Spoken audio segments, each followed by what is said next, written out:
And welcome, Hoosier fans, to another demoralized episode of the Assembly Call, as today your Indiana Hoosiers fell to 11-3 on the season with a 75-59 loss at Maryland that was not nearly as close as that score indicates. Indiana put on a little offensive flourish there at the end to make it look a little bit nicer. But this was a game in which Indiana was inept offensively in the first half. Some decent defense kept them in the game. They made a nice little run at the start of the second half, and then everything just fell apart, which has been a theme for this team in the second halves of games, especially recently, where things just fall apart. And today was as bad as it's been. And Maryland blew Indiana out with about an 8-9 minute run there in the second half, where the Hoosiers just seemed rudderless, absolutely unable to stop what was happening.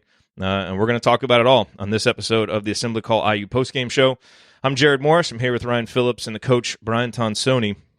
And let's start the show the way that we start every show, and that is with our banner moment. And the banner moment, came in the second half when Indiana really at the start of the second half came out with a little life, playing hard, not really smart, not really executing all the time, but, doing enough to get themselves back into the game. And it was 36-31. Devontae Green threw a nice pass to Joey Brunk, who was running up the court. Joey in one motion caught it, converted it into a layup. That made the game 36-33. It was the closest that Indiana would get, and for a brief moment on this day gave us all hope that, hey, maybe Indiana was going to show some fight, make this a game. But that didn't happen. I didn't add it up myself, but I saw Kent Sterling on Twitter said that Maryland went on a 35-8 run thereafter. That's certainly how it felt, even if those aren't the exact numbers. But it was demolition from that point forward. But I do just want to use this spot to give some kudos to Joey Brunk, who I thought really played his butt off today for a lot of the day. Ran the floor well, rebounded the ball well, tried to do some things inside, and was one of the few, I guess if you want to call him a consistent offensive option, he was at least making himself available, able to get the ball down low and try to do something. But for as well as Joey played for himself and the effort that he shows and the leadership that he shows, the fact of the matter is if Joey Brunk is the best player on your team, you're not going to beat a lot of good teams, either on the road or at home. And so, today I thought Joey did some of the things that you're going to ask him to do, but just not enough other guys did. And Indiana did not have enough defense or anything else offensively to really fall back on. And that's what resulted in this loss. So kudos to him for the day, for that play, for making a three-point game. And, the other thing about that is, Devontae there at the start of the second half was actually trying to do what his coach wanted him to do, push the ball a little bit, play with a little bit of tempo. They did that on that play. It resulted in a layup. You wonder what would happen if the guards did that on more plays. But at least we have that one. Okay, our banner moment today brought to you, as always, by our friends at Home Field Apparel, a company that was founded by an IU grad and remains based in Indianapolis. As we've been telling you, Home Field Apparel has the most comfortable IU gear that you're going to find anywhere. T-shirts, crew neck sweatshirts, the hoodies, just unbelievable. And I got I hadn't gotten their crew neck sweatshirt before, but I got one of those for Christmas. I got the Indiana shoes old school basketball logo. My goodness, is it comfortable. And I actually ordered a size too bigger than I needed. I mean, it's just, when I wear this thing, it is so comfortable. It looks nice. It maintains its comfort after you wash it, which not a lot of gear does. And as you know, they have all kinds of unique logos there. So, that shoes logo, we've talked a lot about the Bison logo. If you still want to, buy a shirt to kind of relive this fun, albeit disappointing at the very end football season, they released a new T-shirt every week this year during football season, and so they've got a lot of them there. So much to choose from when you go to homefieldapparel.com. They even have the Assembly Call gear, which Coach got to meet up with someone at his game the other night who was wearing the Assembly Call shirt, which you can get at homefieldac.com. So much gear there. And because you're a member of the Assembly Call audience, you get a massive discount when you order at homefieldapparel.com. Use the promo code Assembly20, Assembly20 at checkout to get 20% off your entire order. That's Assembly20 for 20% off your order at homefieldapparel.com today. And if you want to go directly to the IU collection, just type in homefieldiu.com and it will take you right there to the best selection of IU gear that you will find anywhere. All right, well, it is time to move the ball, find the open man, and get some opening thoughts from the rest of our team. Coach, I thought you did a really nice breakdown today on the halftime report. Things did not go as you wanted them to in the second half, or as you, just not a good second half. Your thoughts on this IU performance?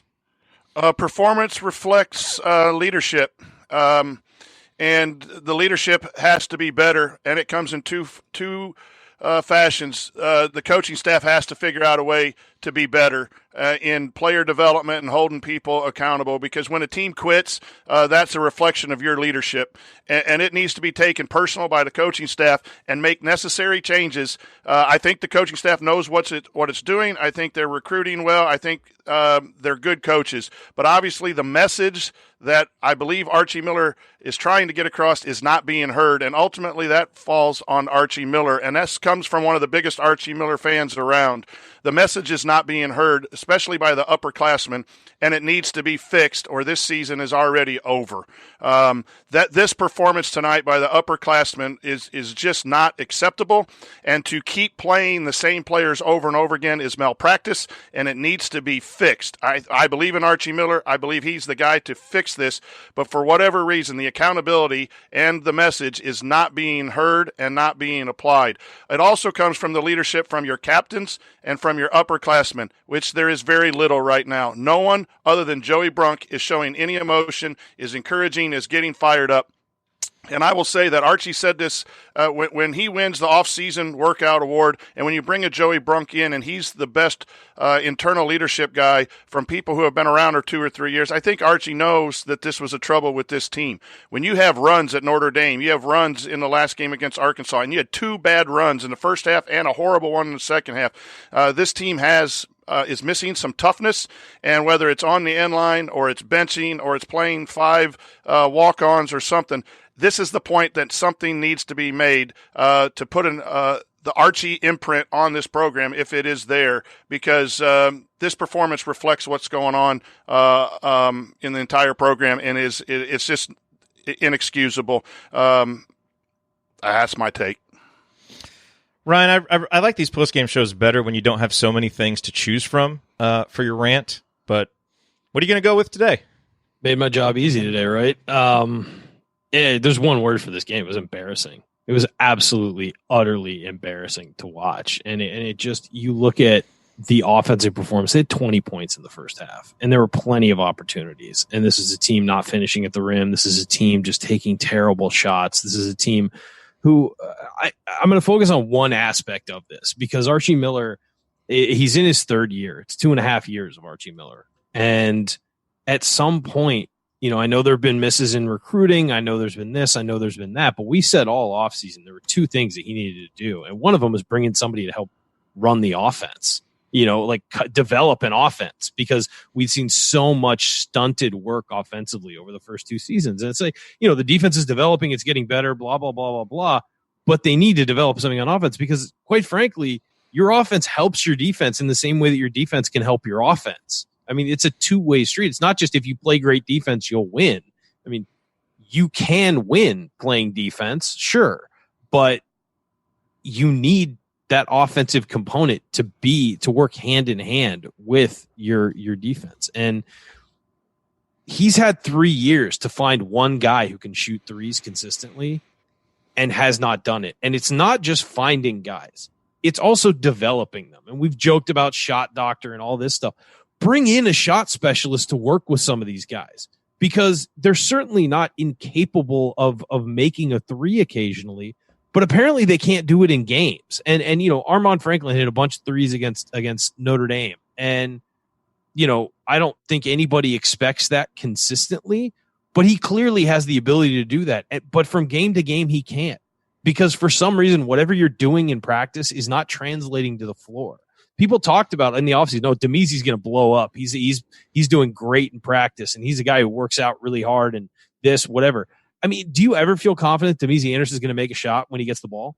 Like, no, of course not. He has a weird shot. It's angled weird, whatever. Sure, they'll go in sometimes, but he needs somebody to work with him on that shot to develop it.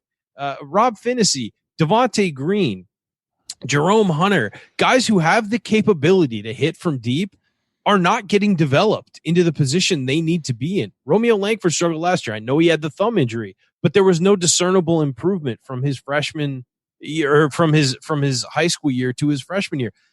There's something missing in this program, and it's not just recruiting misses. And again, you can say, well, the the roster isn't great for Archie right now, whatever. He's got 3 years of his own classes in there. You know, on some point, if you're missing in recruiting on the guys you really need, then that's on the coach too. I mean, I know kids make decisions for whatever reason they make decisions, but if you're not getting the players you need to move this program forward, that's on you as well. And if you're missing on shooters and guys that help spread the floor when you want to be an inside out team, you're not putting your players in a position to succeed. You're not putting your post players in a position to succeed. You're not putting shooters on the floor who can help spread the floor. You're not helping your team win. And at some point, that needs to be addressed as a program. We can't just write it off as, well, we didn't make shots. You didn't make shots because you don't have guys who can make shots. And that's your fault at some point. I mean, Devontae Green is who he is. He's going to shoot. I actually think when he catches and steps into a three, he can make them and consistently. The problem is he shoots off dribble, off of fake dribble drives and step backs and things like that, and misses by a foot every time. Al Durham was a guy who worked on his shot all offseason. How's he shooting right now?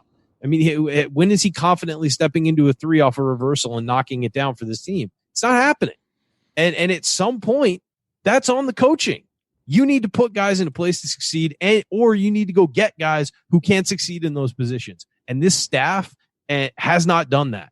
And so you're talking year 3 now, and you can't consistently put guys on the floor who can knock down shots in modern college basketball.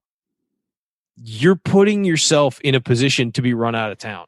And quite frankly, after the performance today and how these guys gave up and how teams are finding it so easy to go on long, protracted runs against this team and shut down Indiana's offense, the problem isn't with the players. The problem is with the coaching staff not recognizing that, not figuring out ways around it, and not putting players in the right position to succeed. So that's where I'm at right now. It's, we can complain about players not playing well all you want, guys giving up and all that. But this comes back to coaching. This was a winnable game on the road. You were down 3 in the second half and had a chance to even close that deeper. And your players made dumb mistakes. That's on you.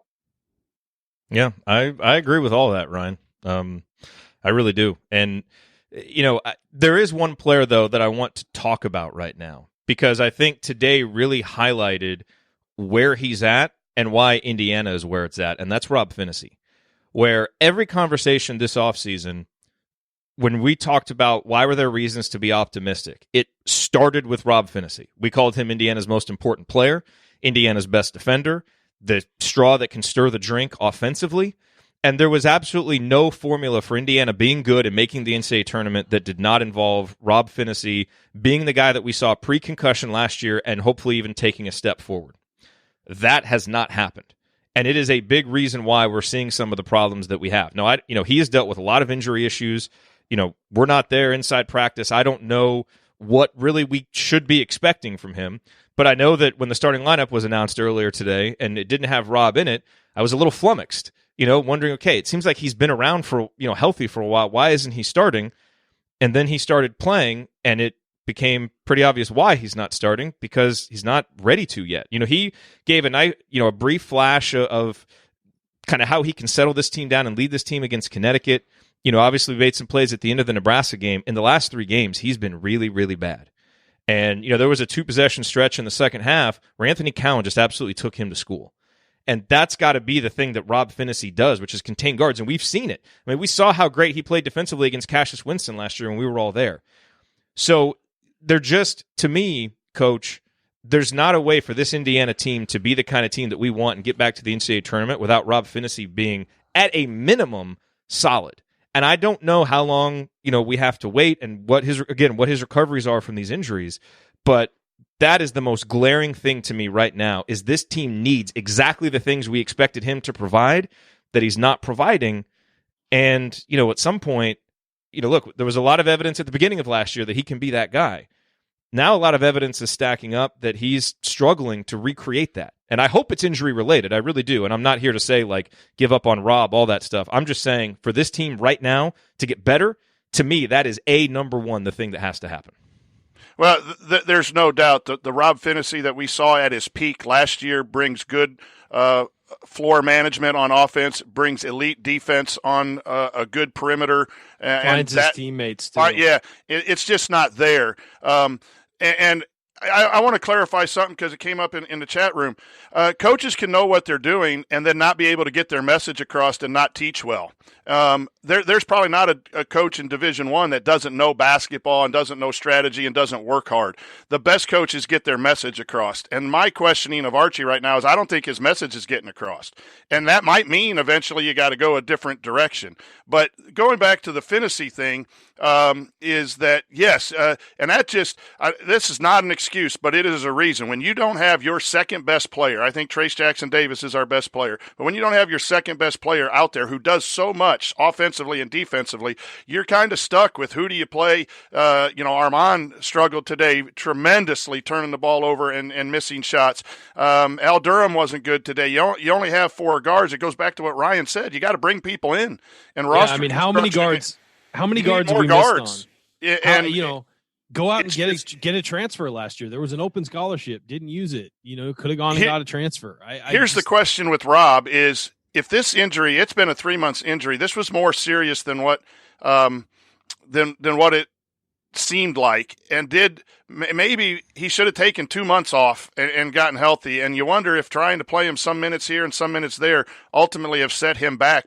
But he is not even a shadow of himself right now. And I have to think that's health, and maybe trying too much, coming back. But yes, we're not getting anything out of Rob. And when we do, we'll be better. But the issues are a lot bigger with this team than just Rob Phinisee getting back. The team shutting down in the second half is inexcusable and just has to be addressed by the coaching staff. I don't care if you're struggling; you can still play hard. And playing hard should never be asked. Maryland, and by the way, Maryland wasn't that impressive. I mean, that's a beatable team even at home. I mean, we heard a lot about them early in the year about, they're going to be a contender for that. If that team is at the top of the Big Ten in a few months, I'll be shocked. They're not that good. They have a couple nice players, but that is not a good, well-run, well-managed, team. And Indiana gave them everything they got today. And it's absolutely staggering that Indiana couldn't at least be in a 10-point game with them. And fighting towards the end. Like, you lose on the road in the Big Ten, you lose on the road. It's the way they lost. I mean, just giving up, not scoring points, not finding your best player on the floor to get him into positions to win. The fact that the coaches cannot run a set, even with the defense packed in, you can't run a set where Trace Jackson Davis gets a touch inside 15 feet is staggeringly bad. It is staggeringly bad. As bad as Tom Crean's defensive coaching was, the offensive coaching on this team is lining up with that. It's flipped. And it's, you can do both. You can coach both offense and defense. You're allowed to. It's in the rule books. You're allowed to. What are these balanced teams you speak of? Yeah, I mean, like, why? And that's why you have to build out your staff with guys who can do both things. Ryan, but you need guards. You need guards to play off. I agree with you. And you can't. You can't coach what Al Durham and Devontae Green are doing. Absolutely agree. They are simply not playing basketball the way they need to play. I agree with you. And there's no offensive set. There's nothing you can do as a head coach when your players are not playing. And look at what Devontae did when the game was over. He freed up and he played a little smooth and he got to his 18 points. That's selfish basketball. Fake. Yep. No, but you know what? When those guys aren't playing well, you know what you do? You look down the bench and you get a walk-on out there. I agree with. And it's time. You go get a walk-on. Or in the offseason, you go get a grad transfer who's only going to take 1 year on a scholarship. You sell out to get that grad transfer who's going to come in and at least give you some depth. And they chose not to do that. I mean, maybe they looked into guys, but they didn't do it. We weren't hearing about visits on campus for these guys. They knew they were going to be thin at the guard. And they did nothing to fill out those rosters. Well, that's a problem. Close on a couple guys. Quinones was close. They had some guys coming down, but they didn't win them. Exactly. They're going to have to win them. So to say they didn't try, I think that's a little strong, man. I mean with the grad transfers. I mean, because once you knew you weren't getting those high school recruits, go get yourself a grad. And also, look, that's the risk you take if you're putting off on recruits till late in the year. I mean, it's a gamble. It's a huge gamble. I mean, we had 2 scholarships. We could have done both. I don't understand the management of the program. That we have to talk about that. No, because we have praised the roster management as a positive, and I think to a certain point it was trending in the right direction. Yep. But look, the guard we knew we were going to be thin at guard. Could have this was a secret. No, and we talked about it. It could have worked out if Devontae and Al and Armand and Rob all become the idealized versions of themselves that we talked about in the offseason. You could have gotten by with it, but we still mentioned it as the biggest weakness coming into the season. If one, or God forbid, all four of them fall below expectations, which is what's happened, now you're just in a world of hurt, which is where it feels like IU is. What's the biggest weakness in recruiting this year that everybody says IU needs this? It's a point guard. Oh, well, yeah. Well, you got Leal. Guard depth, yeah. You got Leal for shooting. But still, I mean, you could use another shooter. You can always use another shooter. And hopefully they can pass and do some other things as well. Yeah. To try to calm things down a little bit, though, you had four guards that you expected to play better, and if you bring in a fifth, now you got stuff for the year going forward. It's a fine handle when you're trying to recruit, and you get five guards, and then you're trying to recruit a good guard, and he looks at guards. Every guard's coming back or whatever. Well, if you don't do what it takes to win this year, nothing's going to matter about looking toward the future. I get that, but you couldn't have planned ahead for all four guards playing below. I think Armand Franklin is playing above what we expected, but the other three guards are playing below. You're really not going to plan for that to some extent. That's just trying to find an opposing side there a little bit, but I do agree. No, here's what I will say about the development of guards in this program. If you're Christian Lander and you're watching this, why on earth would you come play here? They're not getting better. They're just not. I mean, other than I want to go play for Indiana. See, and yet, what's interesting about that, though? You look at Archie's history, he really developed Scoochie Smith, and he had McKinley Wright, who's a great guard, committed to come play for him. He can identify guards. He clearly can coach them in the past, but it has not happened at Indiana. No. It has not happened here. So what's the difference? You got a couple of upperclassmen guards who aren't buying in. Sure, maybe. And that ultimately rests with Archie, but you've also had 2.5 years with him. As a coach, you're supposed to get her to buy in, though. I mean, I know that sometimes there are hard cases who will never buy in. I get that. I understand that. But if that's the case, those guys need to be gone. And if they won't play the way you want them to play, and you can't translate that or whatever, they should be on the bench. They shouldn't be playing. Again, play a walk on. Like those guys would love to play right now. Are you kidding me? Okay, but you got the pressure of you're 11-2, and Indiana Nation wants to win everything, right? So you feel the pressure of winning, and you're going to pull the Bob Knight thing because we all want them to. Easier said than done. I agree. But I'm saying, you're looking at this team right now, and quite frankly, did not deserve to win the Notre Dame game. Should have lost their last 3 games. Oh, that's bunk. They deserve to win the game. They made the plays at the end. They didn't play well enough. They played well enough to win. They did. They just had a bad spurt, but they played well enough to win the game. They gave up a 17 but they came back. Lead. All right, this segment's going off the rails. They deserve to win the game. They won it. Okay. They played poorly, but they won. How about this? They won the Notre Dame game by the skin of their teeth. Yeah, but they still deserve to win it. So let's not. So you look at the last 3 games against legit teams. Notre Dame blew a huge lead and barely won it, and only because they did good work in the first half. Yeah, absolutely fell apart against Arkansas. Absolutely fell apart against Wisconsin, Maryland. Yeah, it's been a theme. And it's at some point you got to do something dramatic. You can't just say we're 11-2 or 11-3. Hey, we still feel good about it. We're 11-3. No, you are playing horribly, and you need something to change. All right, last thing I want to say on this. Christian Lander, if you're watching this show, which a lot of high school students watch the assembly call mid-afternoon Saturday after a bad Indiana loss, just know time has proven Ryan wrong about everything. So don't listen to him. Yeah, right. Yeah. He doesn't know what he's talking about. All right. Coming up as we continue our breakdown of Indiana's loss to Maryland, I will point out today's meaningful moments that you might have missed, and then we will go inside the numbers to highlight the most important statistical notes from this game. You are listening to the Assembly Call. Stick with us.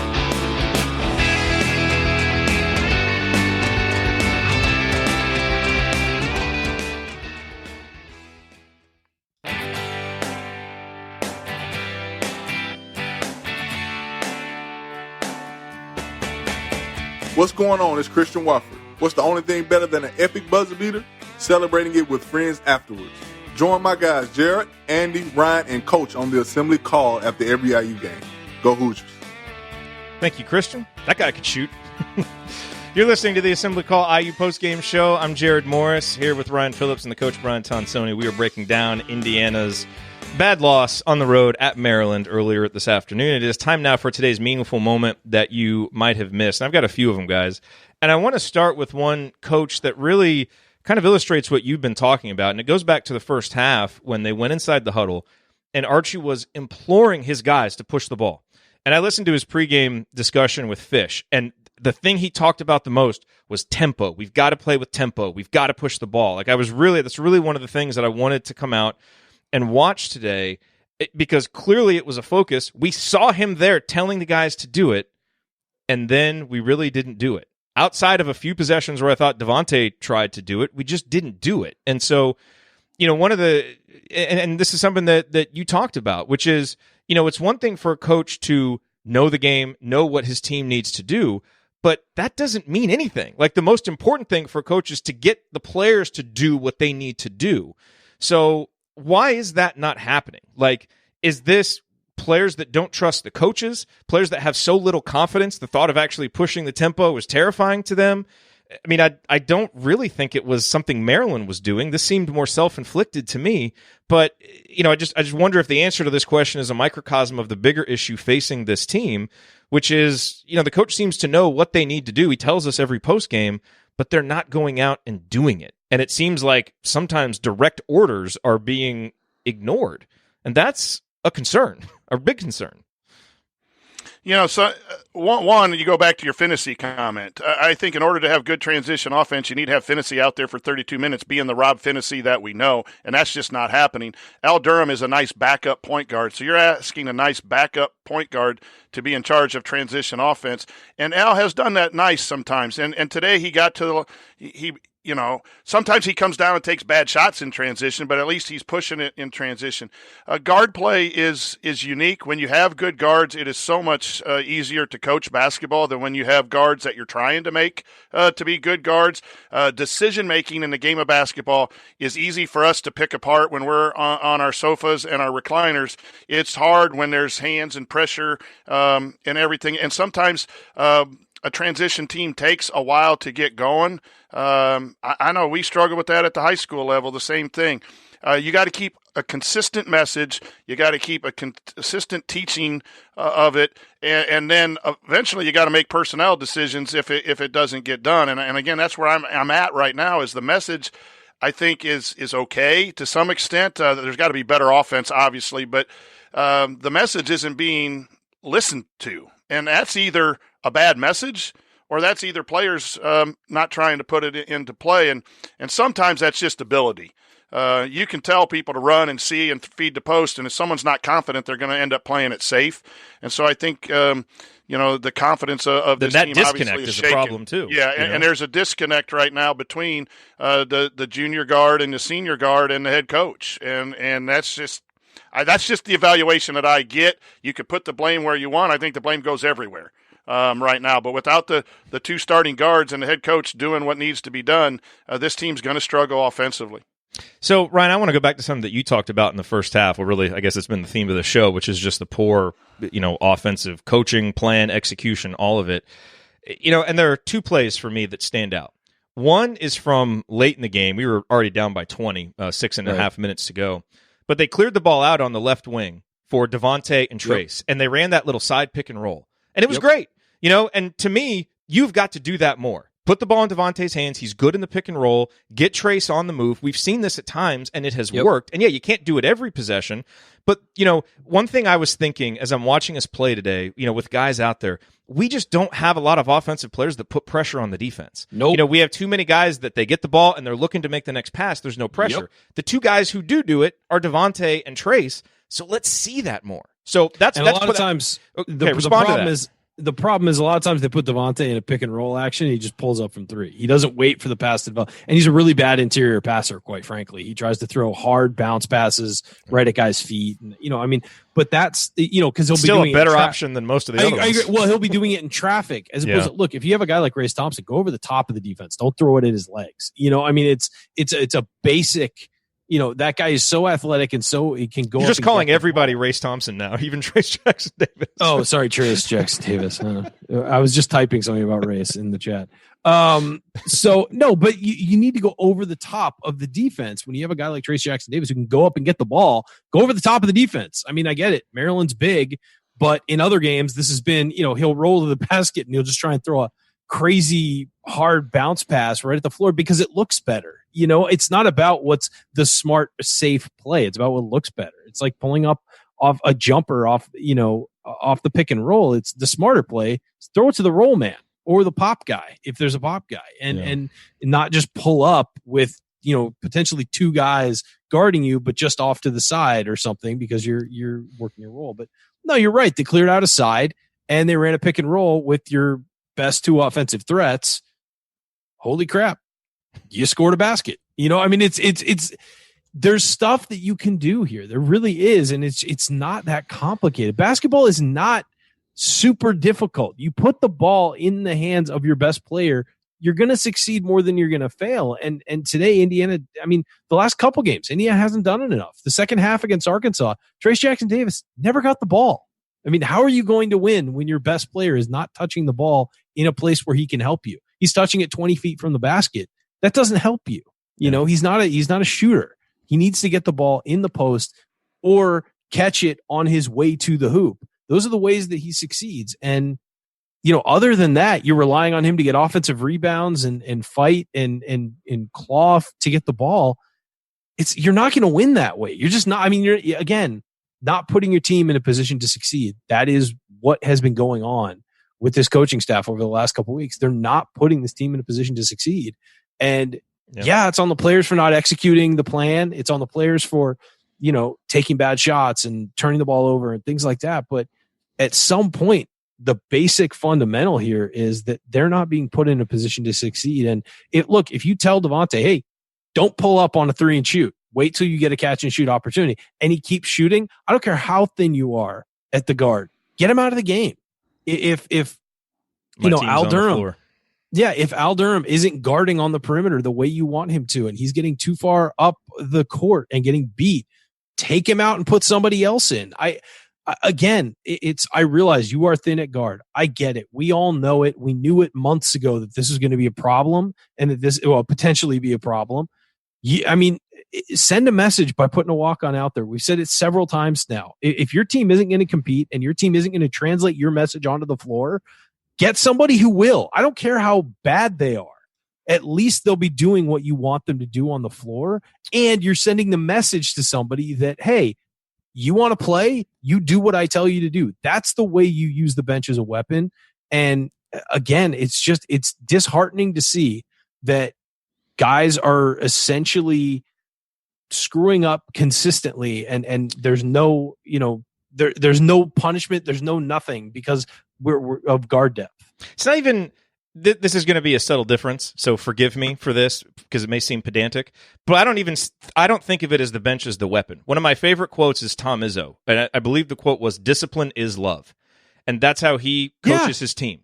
And so you're actually doing the guy a favor in the long term by making your message clear when you use it. So it's not even as much as of a weapon as it is, something to help. So how often do you see a guy come in off the bench and play his best basketball right after coming off the bench? Because he's watched the game, he's felt the rhythms of the game, and he's thought, there's an opening here. I can do something here. I see where we're messing up. We're doing this, whatever it is. You see the game from a different perspective when you're on that bench. If you're paying attention, who knows if they're paying attention, but if you're paying attention on the bench, you can see gaps in the defense. You can see gaps in your own defense. You can see gaps where you're an offensive player could fill a lane or something like that. And that's why they always talk about the guys who are a spark off the bench. It's not because they're not sometimes like a guy like Lou Williams in the NBA. It's not that he's not good enough to start.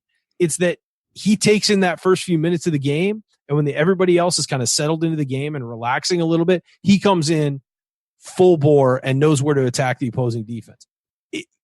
There's a reason for that. He pays attention on the bench and focuses and sees where the gaps are. Somebody on this team needs to be that. Somebody needs to be just, a spark plug because there just isn't one. And I think it's on the coaches to figure out who that is and figure out who should have the ball in their hands. Because right now it feels like everybody gives you about the same thing on offense other than Trace. Okay, but here's the other point to this. And, Coach, I want to get your feedback on this. And the play I'll use to illustrate this was about 18:45 left in the second half, and they ran a set play.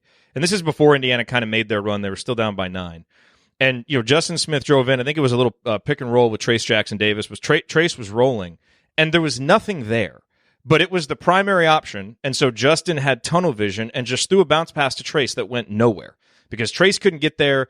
But it's like he was so committed to running this set play and looking for the primary option and so mechanical that he was going to make the pass no matter what and had zero recognition of what was actually happening on the court.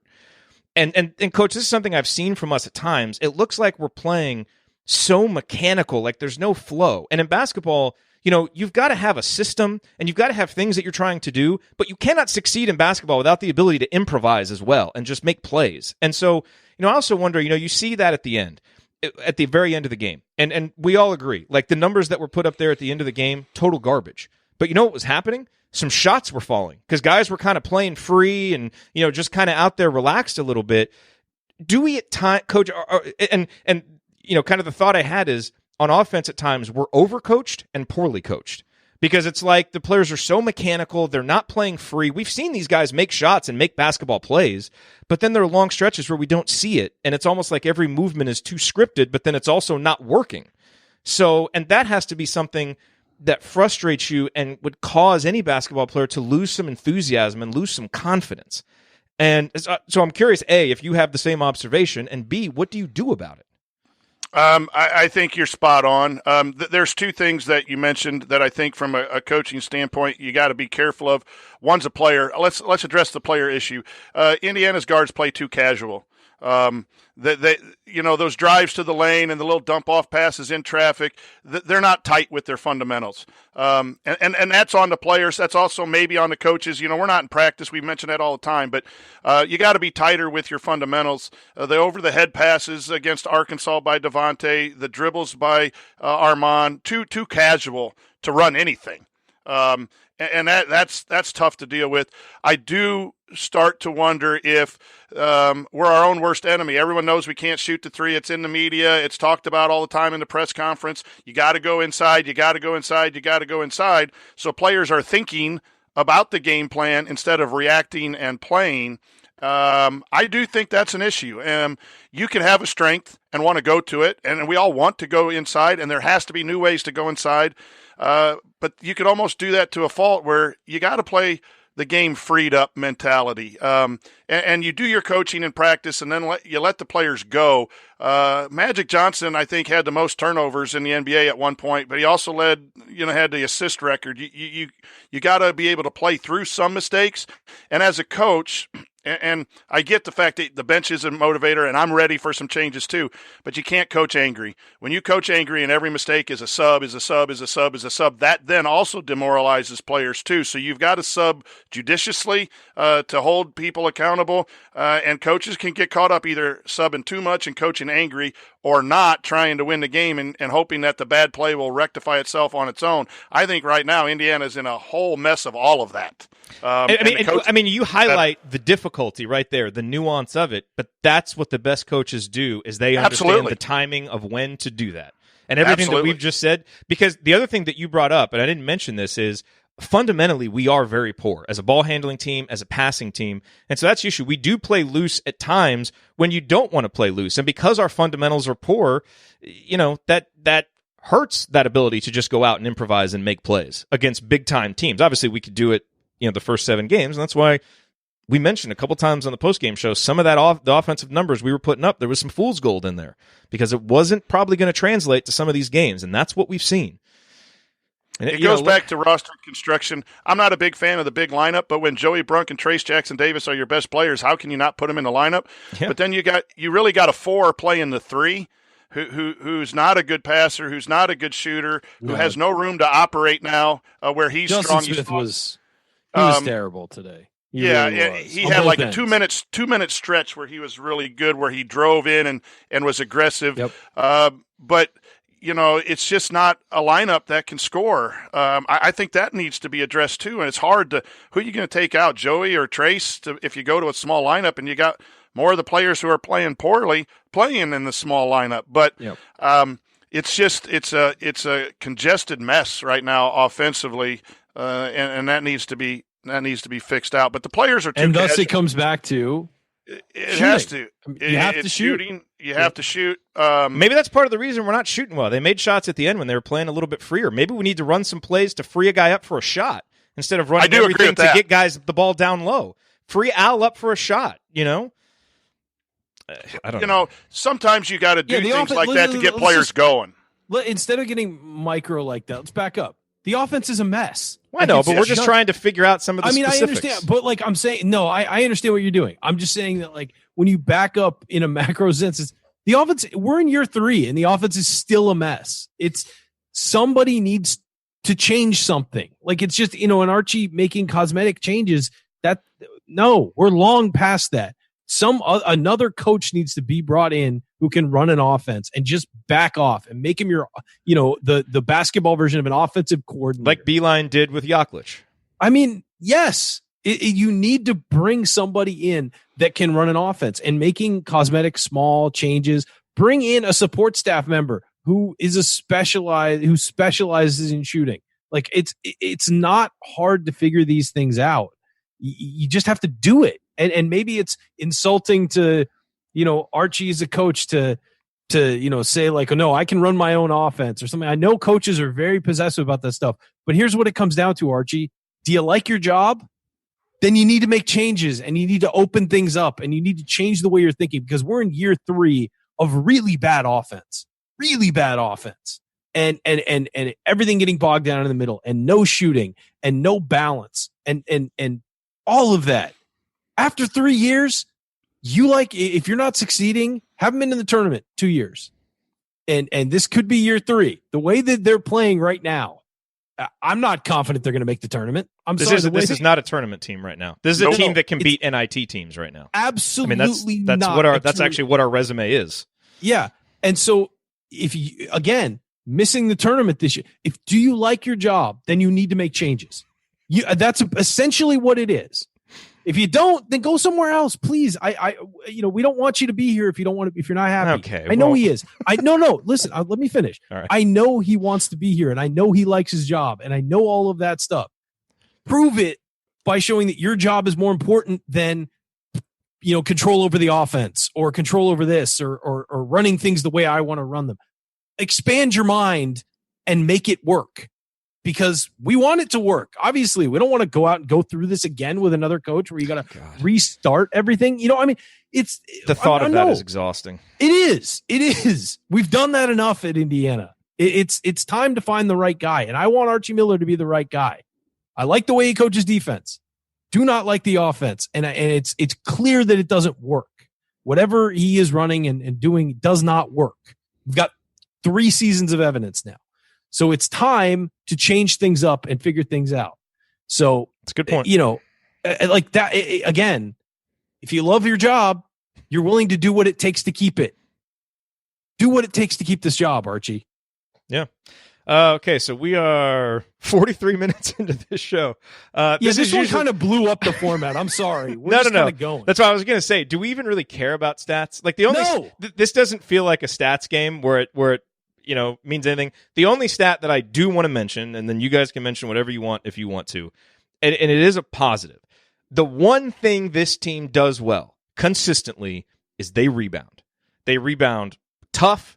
They are really active. They are focused on the glass. Now, today, they let some long rebounds go, and even though long rebounds are a little bit difficult, some of those were basically just I don't know, it was like 3 guys just kind of looking at the ball as it went through. But Indiana with 15 offensive rebounds.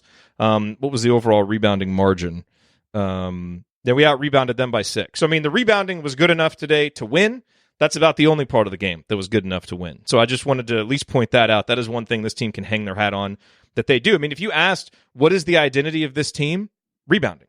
That is what this team does game in, game out, that they do every single game. Now, a lot of other stuff has to happen, but this team can at least rebound. There's my positive. I don't have any other numbers. Stat. I don't really care about the other numbers, but what do you have? Hold on, I got to go back to the split. But I'm a little, frazzled because I've been ranting. Points in the paint: Maryland 34, Indiana 22. That is not a recipe to win for Indiana. See, and that's what our identity is supposed to be. And when 22 of your 59 points come in the paint, Maryland whipped them in the paint today. It wasn't even close. And you're right. They rebound, but they don't dominate. They didn't dominate the paint today as they should have. So, look, they held Maryland to 38% shooting and 25% 3-point shooting. And easily this was a winnable game. They did give up. They fouled a bunch in the second half when they were behind in that stretch, and Maryland went 21 to 25 from the free throw line. That's what caused the huge real run out and the difference. And that's what gave Maryland 75 points. But in the flow of the game, without the fouling, they were actually playing fine defense. The problem is can't score. They had 20 points in the first half. For much of the second half, they were sitting at like 41. It's unacceptable. Absolutely unacceptable. Coach, what numbers are you looking at? Third loss. Yeah. You can look at all the numbers. I know. We could look at all the numbers you want. Nothing today. I will say, and I'm not being critical of Ryan here. It's hard as a coach, and you get the chat mob, everyone's mad. It's always the coach, always the coach, always the coach. And this one, I think there's a lot that the coach needs to look at and reflect, because the pattern the reason that Archie needs to look at stuff is it's because the pattern of the runs, giving up runs, and the offensive droughts. Uncanny. It's at a point where it needs to be fixed, and responsibility needs to go to Coach Miller now. And I'm his biggest fan, but man, we got fans at our games yelling, "Get it inside, and the guy's shooting 22% from the post. As a coach, you sit back and like, man, come on, we're watching film. We want to win. We're trying to do this, and it might be wrong what we're trying to do, but we're not teaching the guy, the post player when we're up 3 to take a 3-pointer in a close game. Well, yank him out and get a walk-on in there, Tonsoni. Come on. Seriously. Get the manager's uniform. So I try to be honest in my evaluation, but I am totally a coach, and the criticism you get as a coach is just it's tough, and you don't listen to it. In my program, we don't listen to it at all. We don't get on social media at all. Now, as a host of the show, and seeing everyone saying "Fire Archie Miller," hashtag Archie Miller, and I see Jay Wright down 18 at Marquette in the first half. And I know Jay Wright's got a lot more leash. That's the problem. Archie doesn't have a skin on the wall at IU yet. No, I know, but clunkers happen. But there's been 5 clunkers in a row offensively, and so that's where Archie does need to take. And here's the thing, guys. I was really high on Archie because I saw a toughness that we didn't have under the previous administration. I saw a guy who wanted to come in and play defense at times, but it's not near enough, Ryan, right now, to be totally honest, in year 3. The messaging is not getting across. We can talk X's and O's and where to get Trace Jackson Davis the point, but Archie ran good offense at Dayton. It is the messaging at Indiana that is not being adhered to by the players. That's not getting across. So Archie needs to change that up, whether that's the bench, whether that is plays, whether that's personnel. The messaging is not getting done. And I know people are all upset about when you say Crean's recruits, but the upperclassmen are not listening to Archie. Our better players are the people that Archie brought in. I think that has to be honest and fair. To be honest, the players who are playing the hardest right now and the best are people that he has brought in. That doesn't excuse him. It's still his ship. It still needs to be done. And the play reflects leadership. And right now the play is poor and the leadership is poor. Drop the mic. Time to watch the rest of basketball. But we do have one segment left, so don't leave yet, Coach. Oh, I'll stay. You can take off, Coach. We'll clean up. Yeah, we got to do game balls, another segment that's going to go over real well for this show. We don't have to do that. No, I know. No, there is a game ball today. No, so I think there's a game ball too. So here we go. Okay, coming up on the assembly call, we're going to hand out our game balls, or maybe debate whether we should have one.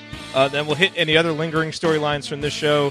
Look ahead to what's next for Indiana on the schedule. Then it'll be time for last call. That's coming up next on the assembly call. Stick with us.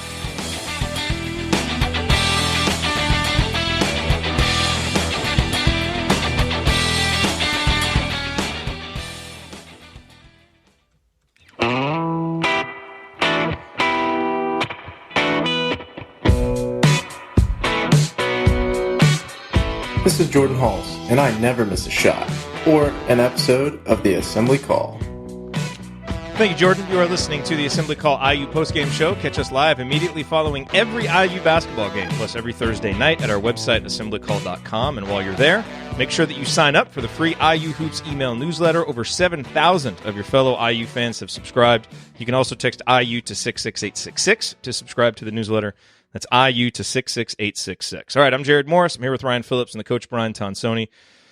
Breaking down Indiana's 16-point loss today to Maryland. And now it is the usual time in the show when we hand out our game balls. Ryan, I think, is going to protest that we even should have a game ball. There are some performances, some games I think we shouldn't because it just doesn't warrant it. I do, in this game, feel like one guy does deserve it. I know what you're going to say. We'll see. We'll see what you guys think. Coach, why don't you go first? Joey Brunk. Yeah, I agree, Joey Brunk. Joey Brunk started off rebounding really well. Joey Brunk's the one who's encouraging players on the bench. Joey Brunk's the one when you're down 20 who's still up encouraging his teammates. Joey Brunk was brought in for a reason, and I know we're all upset with Archie Miller, so am I, but I think Archie knew that, and he was frustrated with last year's team, and he had some leftovers this year. That's my only hope, is that some of that messaging will be fixed when more of his players are in. I know that's an excuse, and I don't like it either because you got to win now.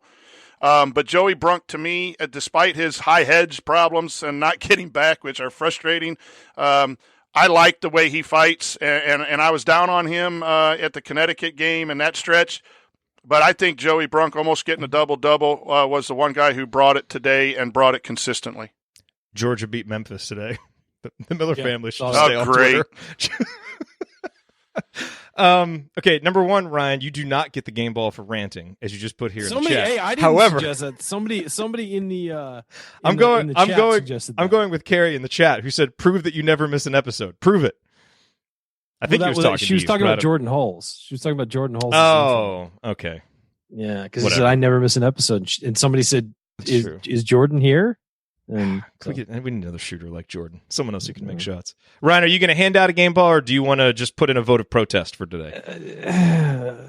It's hard for me today. Joey, I guess if you're going to give one out, earns it. The funny thing, we were talking about numbers, and we kind of mentioned it in our little chat we have going on here. But if you look at the plus minus numbers, they are horrific today for some of these guys. Devontae Green somehow was only a -1. That's the end of the game. He was on the floor at the end of the game. Yeah. That's why. Thus, what's wrong with plus minus? Yeah, Race Thompson +8, Demezy Anderson +10, Deron Davis +3. Other than that, everybody was in a minus. Justin Smith was a -28. Hey, okay, so that is. Whew. Okay, so Joey gets the game ball for today. A half-hearted game ball. If we give like a half game ball, would probably be a half. Oh, no half game balls. I know. They don't bounce. We don't Joey do that. was -15 on the afternoon. Okay, but yes. But that was actually, in comparison to some of the other starters, that was actually good. Pretty good. That was pretty good. Okay, showing. I do want to say one thing. There was one other little teeny tiny positive they saw from this. Because again, if you go back to the offseason and think about the things that we talked about for why we were optimistic, one of those things was the impact that Deron Davis as a senior could have on this team. Theoretically, in 10, 12 minutes a game as a guy that with proven, he has been proven to improve this offense when he's on the court the last couple of years. The numbers show it. The eye test shows it. He just hasn't been able to stay on the court very much. But offensively, he's been productive. This year, he's been almost a total zero. Every number is down. Sometimes it feels like he can't even move, and that his body has just failed him, and his conditioning and maybe his work ethic too. Who knows? All those things probably contribute to it. But him at least showing a pulse today, I thought was important. Because again, there's a whole laundry list of things that have to get better. I still think that, for this team to be an NCAA tournament team, you got to be able to get 8 to 10 minutes from Deron. 8 to 10 competent minutes. Today, he scored 6 points. One of them was a banked-in free throw. Hey, but he got to the line 4 times. Don't let them shame you, Deron. You get that ball in there any way you know how. And he was getting the ball in position to score. He had a block and a steal. Like he can't jump still, but he at least looked more active and looked more engaged today. So I know you got to squint real hard to find something positive from this. But if that is a sign of something going forward, then it's possible we could look back on this and say, hey, that was at least an important turning point for Deron. Because now he's back, at least giving us 8 to 10 good minutes. That's it. That's really the only other thing from this game that kind of jumped out at me that I hadn't mentioned already. Anything else from you guys on any other storylines? No, I mean, we could rant more, but do we have anything new?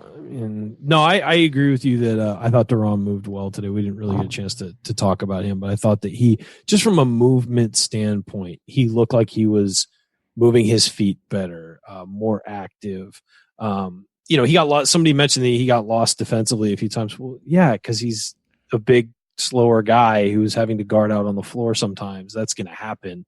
I didn't think he got lost any more than Joey Brunk did at times today, when they have to go out and help on those high screens there.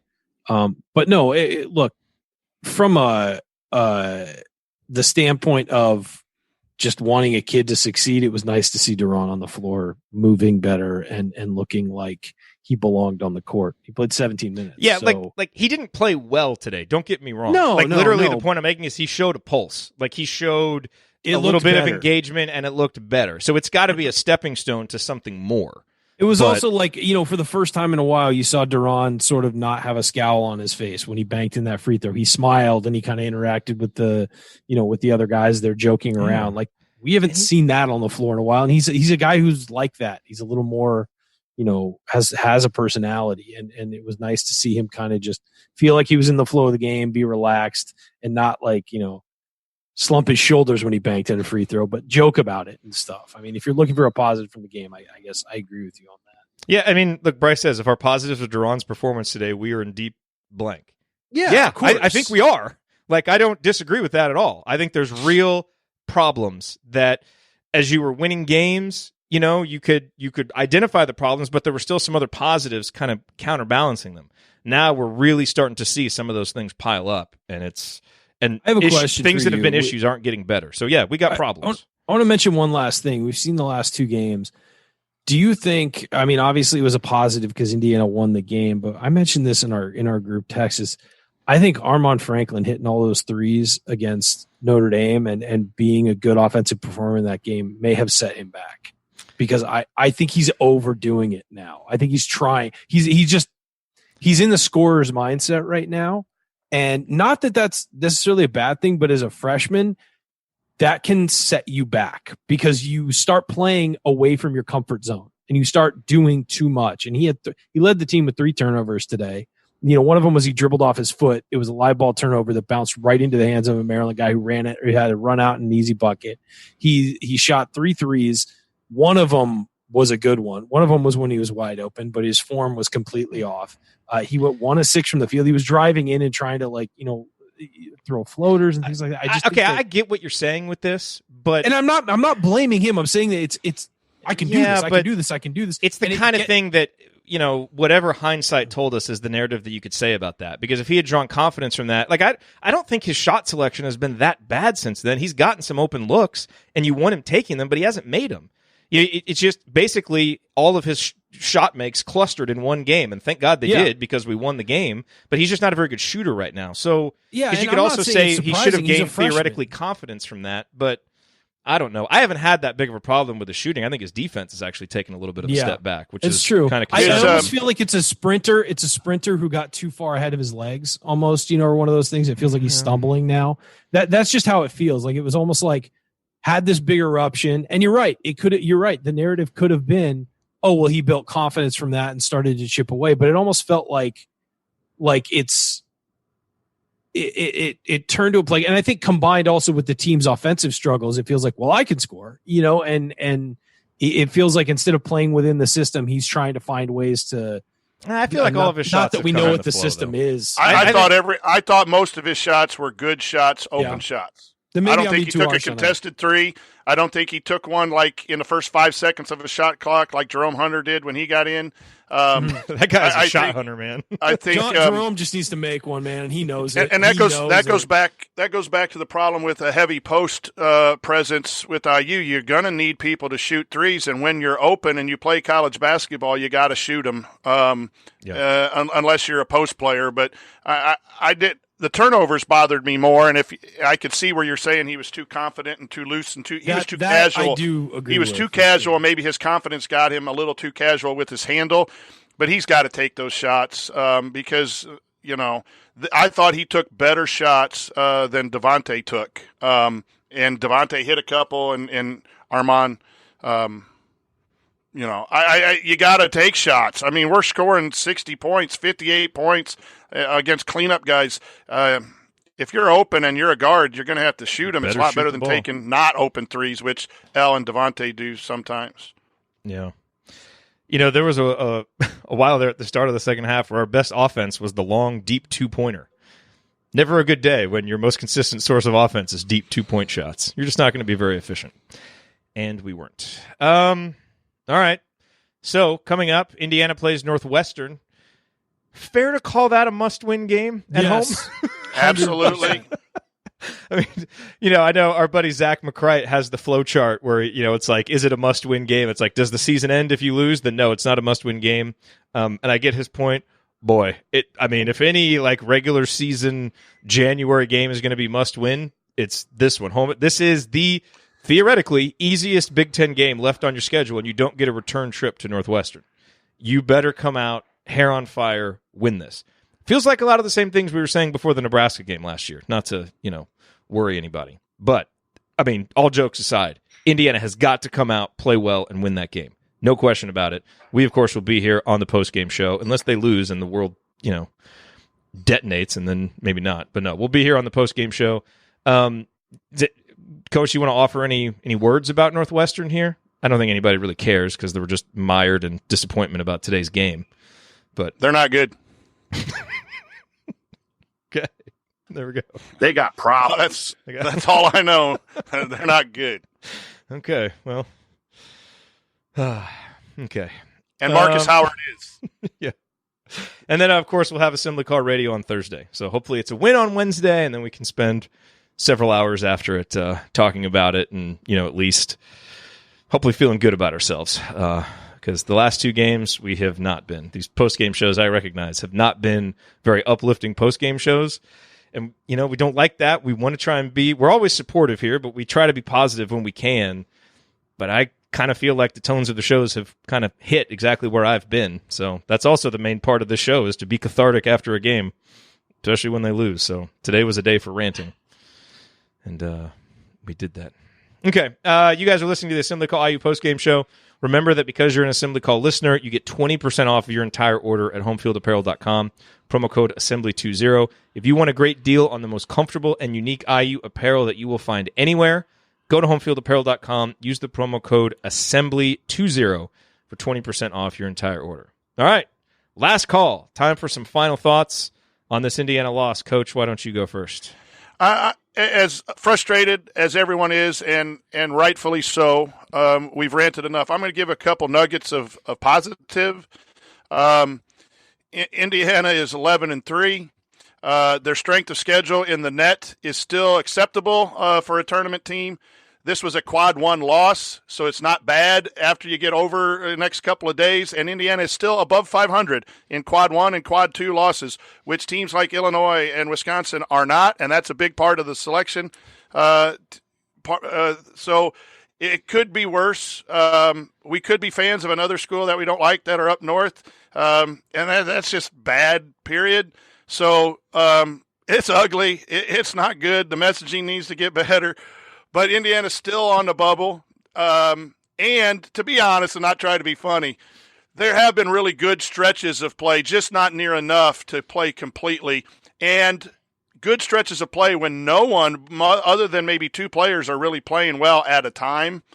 Florida State's up on Louisville, at Louisville, and Indiana needs to get back to playing that level. So there's been some time when Indiana showed they have played better.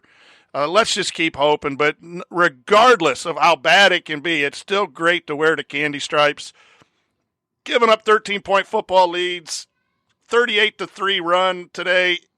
Still love being a Hoosier, and always will be. And I'll be proud as heck, even if we stink next game. I hate it. Yeah, it's just you gotta love being a Hoosier, even in tough times. Okay, all of you. So we're going to do something new here before Ryan's final rant. We're going to do this thing where we read 5-star reviews that come in. So we got this great review here from Jimmy31965. Phillips, as usual, running his mouth, repeating himself ad nauseum, interrupting the others time and again. SMH, you've made an ass of yourself today. Keep up the great work. I don't think Jimmy gets my role in the show. I don't think he understands. That's what I needed of the persona that gets put out there. I don't think he gets it. I think he's missing the point of my role in the show. Okay, I needed that. We love you for who you are, Ryan. We give you credit. I know for you it, do. I know you do. And I think most of the viewers and listeners do too. Whenever we do polls, always a fan favorite, baby. Man, that's two in a row. Tool, you were a Tool last game, and now you're an ass. Yeah, that was an Arkansas fan. And you got Mrs. Coach T asking about why everyone doesn't like Ryan. People love me. San Diego chicken. Glad I have the edited version of that ready for the post-game shows that are live on radio. We all needed that little laugh break. I did. Today, I think. I did. Today was an embarrassment. It was a flat-out embarrassment, and the players should be embarrassed. The coaches should be embarrassed. We talked about it. The coaching staff. It's at the point where it's on them to turn this around. I mean, the players are who they are, and yeah, they'll improve or regress, whatever, throughout the year, but this team is what it is, and it's on the coaching staff to figure out what the calculus is with this group of guys and figure out how to win. And, if you can't do that 3 years into your job, do you belong here? I mean, that's like, honestly, if we're seeing the same exact script play out for 3 years and it's not a good one, do you really belong at Indiana and do you belong running this program? So it's on these guys to figure it out and turn it around, or else the questions about whether or not they belong here will be legitimate. So yeah, they're 11-3. They're not playing like a team that's a good 11-3. They're playing like a real bad 11-3. And it's time for these coaches to step up and figure out what they're doing and figure out where they want to take this program, where they want it to go, and fix the obvious gaps that anybody watching this team knows exist. And that are, in my opinion, fixable with the right tweaks and the right changes. But you got to be willing to make the changes, and you got to be willing to sacrifice certain things to make those changes. So it's on these coaches now. I mean, it's at a point where as fans, we know what the problems are. The coaches know what the problems are. Opponents all know what the problems are.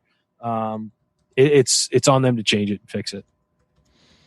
Yeah, well said. It's I don't think we have the answer yet to whether it's, he's the right guy, but it's certainly fair to start asking the question, I think, based on some of these performances and some of the repeats of what we've seen. So I wanted to end this with kind of a positive. You guys really summed it up there, so there's not much I have to say in terms of last call, but ending it on a positive. Actually, Jim wanted to give the game ball to Ryan after all that. So half game ball to Ryan. Thank you. Be my first, I think. So Justin said, let's get Mark Titus on as a guest for the show. Did I forward you guys that email from him? He is so he's been on the show before on a post-game show. He just honorary co-creator and co-host. We'll just give him that title, right? Who Titus? Yeah. No, he again, and this is subject to change if his schedule changes and all that stuff, but he is planning to be on the Saturday, February 1st show when Indiana plays. I think that's the game we play at Ohio State, right? He's going to be on that show. I believe so, yeah. Yeah, so, we'll figure out kind of what the rotation is, who's going to be on that show, but he's going to be on there. He's been on before, always great. We love Titus. By the way, if you haven't gone and subscribed to their new show, Titus and Tate, because One Shining Podcast isn't on, but if you want to go get their unique, great brand of college basketball discussion, search for Titus and Tate wherever you listen to podcasts. It's back. So definitely listen to that for good college basketball discussion. All right, I'm ending it on a positive. So that's the last thing that I have to say for this one. And that's going to do it for us on this edition of the Assembly Call IU Postgame Show. If you want to see us do the show live and be part of the live chat, make sure that you subscribe to our YouTube channel, youtube.com/assemblycall. And don't forget to go to assemblycall.com or text IU to 66866 to join our free email newsletter. Special thanks to longtime listener Bob Thompson, who produces a lot of the music that you hear on the show, and thank you for listening. We'll be back to talk IU hoops again with you Wednesday night after IU Northwestern. Until then, take it from me, Yogi Ferrell. Keep your elbows in and your eyes on the rim. And go Hoosiers. Thank everybody for coming out. All right, I got to get out of here, folks. Thank you. They got problems. And cut. By the way, our player guests, Christian Watford, Jordan Hulls, Yogi Ferrell. All guys who could shoot. I miss their shooting. Hey, Steve Lavin was commenting on Trace Jackson Davis' hair. He said, legit head of lettuce. I thought, man, not much you could say about me with lack of lettuce or something maybe. You chose to do that. You chose to go with the ball. I do. I look a lot better, man. I was real ugly before, and now I'm just somewhat ugly. You are not ugly, Coach. You are not ugly. Oh, I ain't pretty. You're not I ain't ugly. pretty. The date again on Titus, February 1st. I should So probably a week before we're in Bloomington. Yeah, it's the week before we're in Bloomington. But let me double check that now that I actually said it on the podcast. Mm-hmm. Yeah, Saturday, February 1st, because it's the game at Ohio State, who apparently is ripe for the picking on the road. So, hey, we have to improve by leaps and bounds to be able to do that. But, anything's possible. All right. Well, that was a fun one. Yeah. I didn't think it was going to get there. I thought the way they came out in the second half, I thought, okay, Indiana's going to get beat, but it's going to be 6, 7, 8 by the time it ends up. And then all of a sudden, man, it just I forget what the stretch was. Man, in that second half, it just got away. Yeah. It's almost like it was 46-38, and that 50-50 ball mess of like 4 50-50 balls and offensive rebounds went crazy, and then it found its way to Cowan, and he hit. Yeah. And then that made it 11, and then the team quit. Yeah. That's what bothers me the most. That's what it felt like. Because they really came out playing hard. I was having a text discussion with some people about this, and someone said, the thing I can't take is just, we don't show effort. And, the other guys, we're like, well, they're playing hard right now.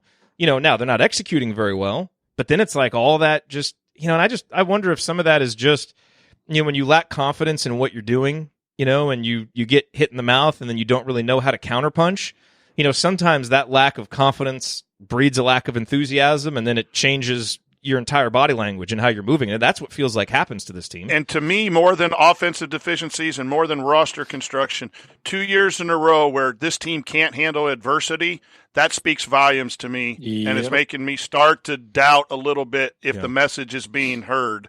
Because last year when there were injuries and then you'd give up a run and you'd get beat by 4 or 5 and a bunch of hanging the heads, you're seeing the same thing today. I think a lot of it has to do with personnel.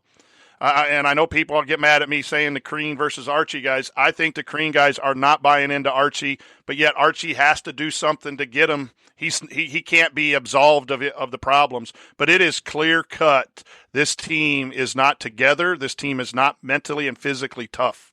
And to be fair, some of the guys he recruited haven't developed as you would hope to, for whatever reason, whether it's injury or predominantly, or just the message not getting fully into them either. Now, a lot of those guys have had injuries, but it's certainly highlighted with those guys because you're counting on them more than any others because they're your seniors and juniors. But look at this. He turned Juwan Morgan from a 7-point per game into an NBA player because Juwan Morgan was tough. And Juwan Morgan bought into Archie Miller. He didn't necessarily like Archie Miller because he didn't want to play to 5. But he played well enough to get a pro contract because he listened to Archie and represented that toughness that Archie had. So there's an example of Archie's message getting across when the pupil is ready, the teacher will appear. I believe that in the classroom. I believe that on the basketball floor. And I know that's a pro coach statement and people can come at me, but if the pupil won't be open to listening, you can try many different lesson plans. We've all had kids in the classroom. If you're an educator out there, you cannot reach. It's still up to us to keep trying. But Juwan heard the message and got a pro contract from 7 points a game as a sophomore. So that was a Crean guy that Archie was able to reach, but the other guys aren't showing that. Well, Juwan was also, and I think this gets overlooked a lot. He was a special kid.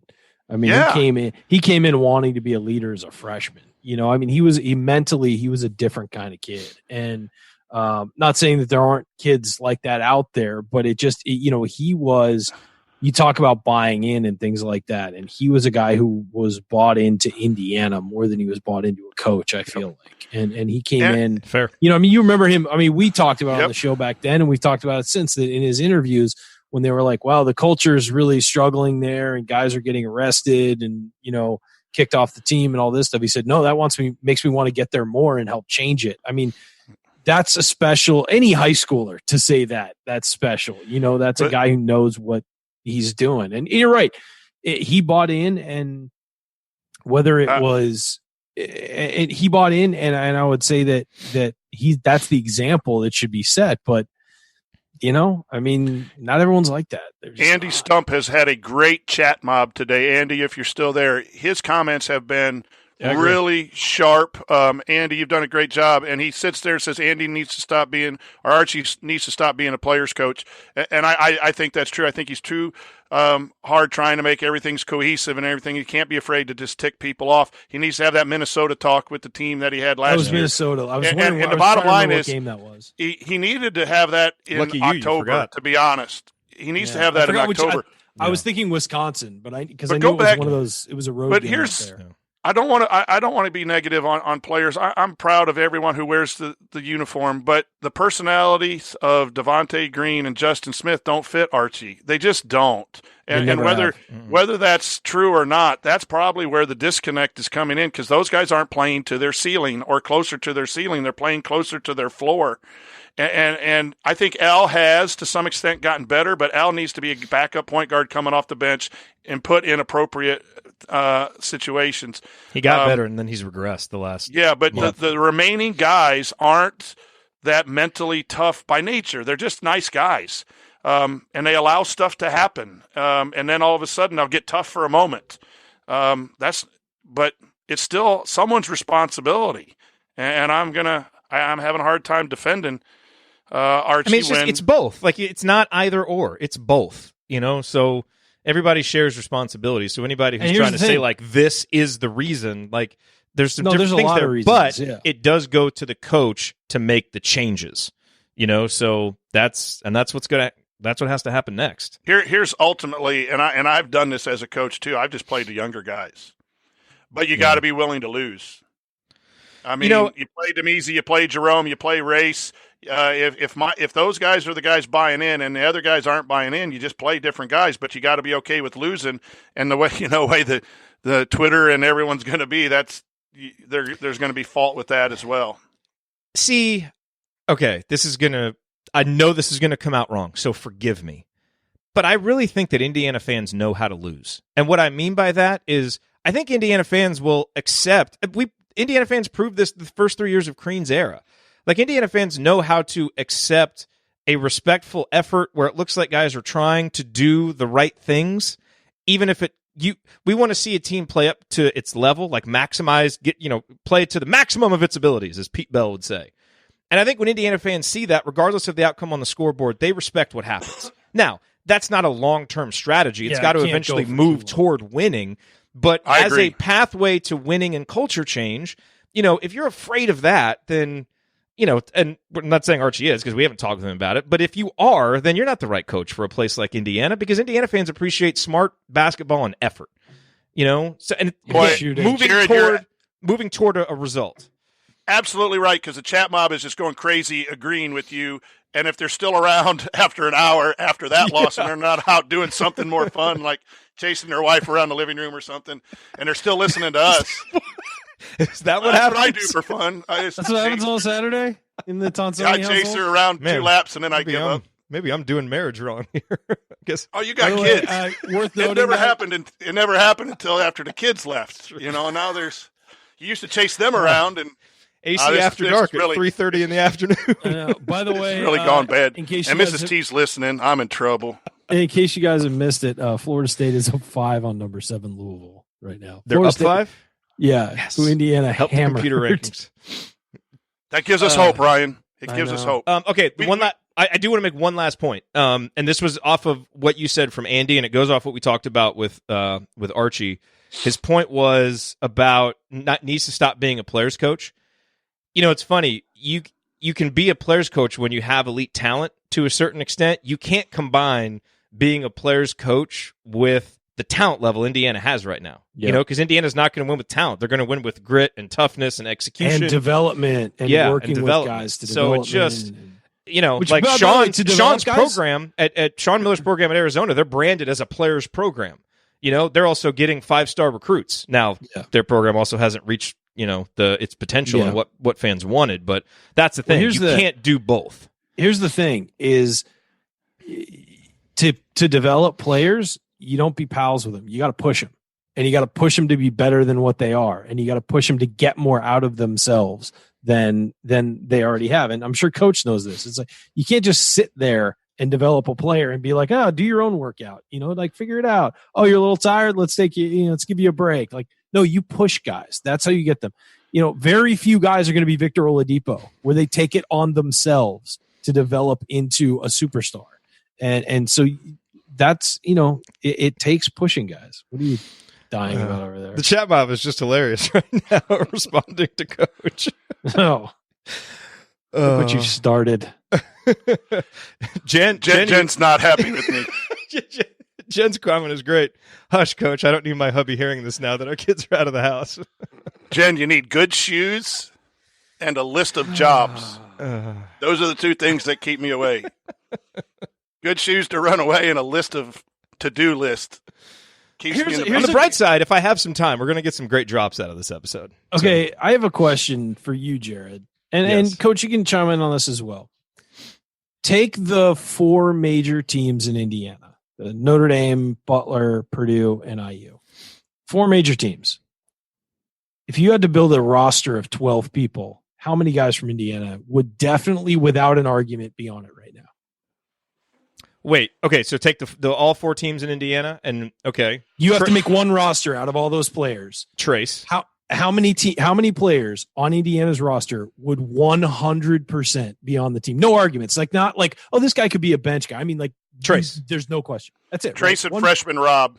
Yeah, but I know. Well, that's why I would have said Rob. No, right now it's Trace. It's Trace. That's it, right? And there's some other guys that you might want to be there, but you wouldn't have a real compelling argument for it. And you'd have to kind of argue it. No, I mean, there's one player on Indiana who would make that roster, and that is awful. Like, sums up the entire problem with the program right now. It's just the guys, either they're not getting the right guys or they're not developing the right guys, or they're developing the guys they do get. And it's maddening. Like, think about that 20 years ago. I know basketball's changed. It's completely different. But 20 years ago, to think that Indiana would get... Yeah, it would have been Indiana's roster with whoever the good Purdue player was. Yeah. And it's like, man, that's staggering. Like, it's just staggering. I was thinking about that during the game today as, the Butler game was going on. And, I was seeing updates on my Twitter feed, and it's like, that is just staggering that there's one guy who would definitely be on an all Indiana college team. Man, we had a chance to end the show on a positive note. We did. I know. We were so close. And you think about that until the next game, Morris. No, but you could almost do the same for Notre Dame and Purdue. I don't know that there's a real lock, depending on what you wanted to do with the program. I mean, one of the big guys at Purdue, they're not playing very well. They've got some guys that are making shots, though. It's frustrating to look at. I was talking with Alex about this on podcast on the Brink. Like, I'm not saying for sure that that Crean should have recruited Stefanovic and that Archie should have offered Eric Hunter, but I do know that both those guys are shooting 40+% from 3-point range, and they're limited players in certain ways, but they can at least make shots. But they can give you at least one thing, consistently. And look, I still think we have guys who can't, like, okay, we are not going to be a great shooting team, fine, but we can be a decent shooting team. We have guys who have made shots, but right now, I mean, it's just cratering. So, we can be a better shooting team than this, and that's when things will turn around a little bit. The key thing there is you got to run something for shooters every once in a while. I really believe that. No, that was a great point today, Coach. Yeah, you've got to run something for shooters. Or run something. I think that was Jerod. Jerod said it. I don't want to steal his thunder. I thought you said it. But I think you got to run Jerod stuff. Said it, then it was a terrible. Purdue runs stuff. They run that double stagger handoff. They run a play called gut where they down screen Harms and slip him, and that. So the bigs are threats off of that. But then I was going to say slip something for Trace and then pop the shooter. and pop the shooter. I think you got to run.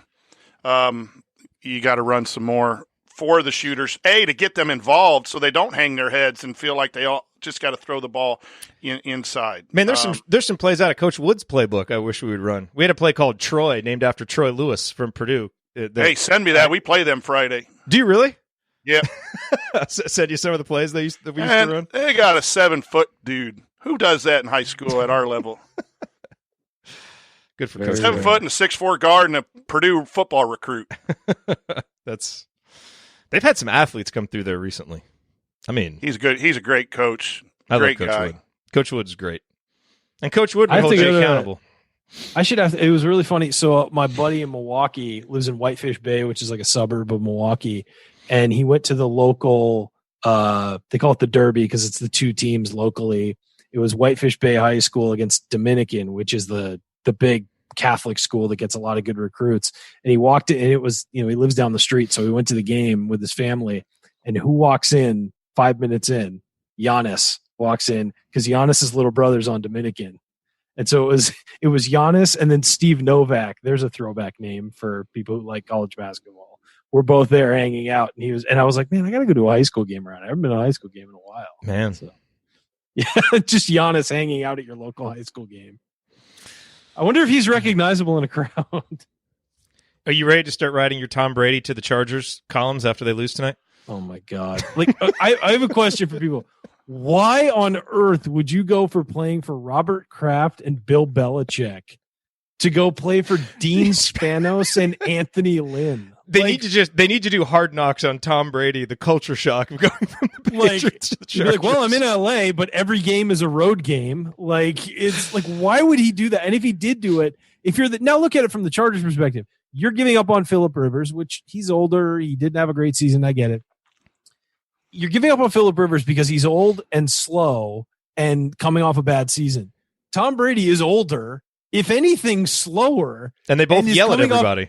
It is coming off his worst season in what, like 8 years? It would just be about selling tickets and relevancy. That's it. But here's the thing. In Los Angeles, it's not like Tom Brady is LeBron James where he's in the middle of like he can still go get it. Like LeBron is still one of the top 10 players in the NBA, even on an off night.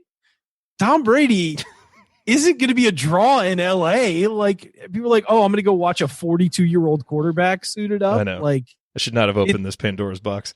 But it's just it is hilarious. It is. But that's a storyline that's going to come. I know it is. He just moved to Connecticut, though. I don't think he's going anywhere. He just moved and enrolled his kids in school. I don't think he's going that way. Couple things to end on a positive, too. It is awesome, and I want to thank both of you guys and Andy, too, for including me on the show. We got guys coming to our high school game wearing assembly call T-shirts. I'm on the sideline watching the other team warm up, trying to get some last-minute scouting, and Ryan Howell comes up at 15:30 in the pregame and introduces to me, and he's got the manager of the opposing team is there throwing the balls back to the Oak Hill, and he comes over. Hey, Coach, love the podcast. All right, there at the pregame. Awesome. So thank you guys. They do sneak up on you, don't they? They sneak up.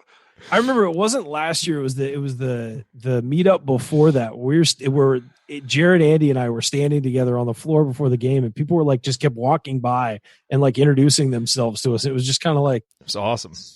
I know it was awesome, but it was also kind of weird, like because that's because you're afraid people are going to punch you. We know people are coming to shake our hands. No, but it felt like it did feel a little bit like people might think that we're always together or something, There was the three of us standing together, and they were always on the show together. Yeah. That's a positive. This show has meant a lot to me. You guys mean a lot. It's just nice to get that.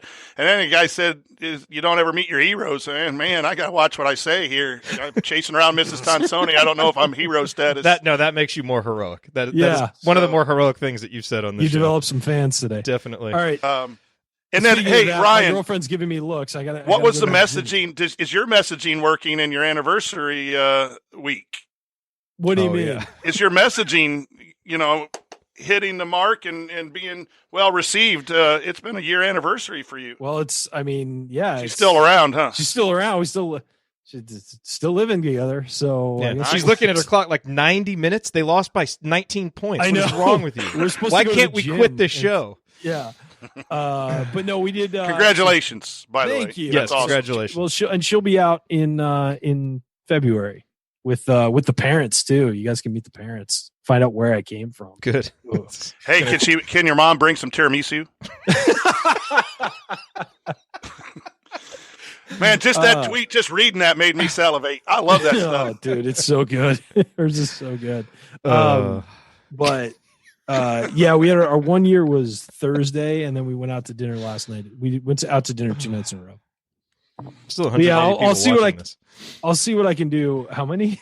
180 people. Hey, you did get dumped in the chat room, Ryan. It's now not Ryan's girlfriend. Oh, yeah. Okay, that works. Well, it was probably time for that. Probably time. Yeah. But I'll see what I can do about tiramisu for you, Coach. Oh man, you're already my favorite. You need to give the Western that Italian pet band, background, but Coach, you need to give the Western Pet Band the Tonsoni Time song so they can play it before games. hey, I don't know if any of our Western fans listen, but our band is tremendous. No, it's when you call a timeout, they should play Tonsoni Time. Or when you get ejected. Man, here's a great story. I got told this guy I work for. We are real tight. We have a great working relationship, and we're up 3 late, and I'm like, hey, you think you want to go silver or switching, whatever we were doing? And he's like, shut up. I got told to shut up in a timeout, and the thing is, I just talked too much, so I just backed off. Yeah. And his dad helps out on the staff. Like? I've never had that problem. I turned to his dad. I said, I just got told to shut up, and he goes, it's better you than me. That's what goes on at timeouts. You guys think we're really strategizing during timeouts? No, I got told to shut up by the head coach. Somebody in the crowd was probably like, about damn time. God. Yeah. We didn't switch either, and we ended up winning. So all right. he made the right decision. This was awesome. Longest post-game show ever. This game certainly deserved it. I have to cut this off at some point. The legs. Yeah. All right. Thanks, everybody, for being here. Have fun, Jason. Here I come, Mrs. Tonsoni. Here I come. Good night, everybody. All right. Later, guys.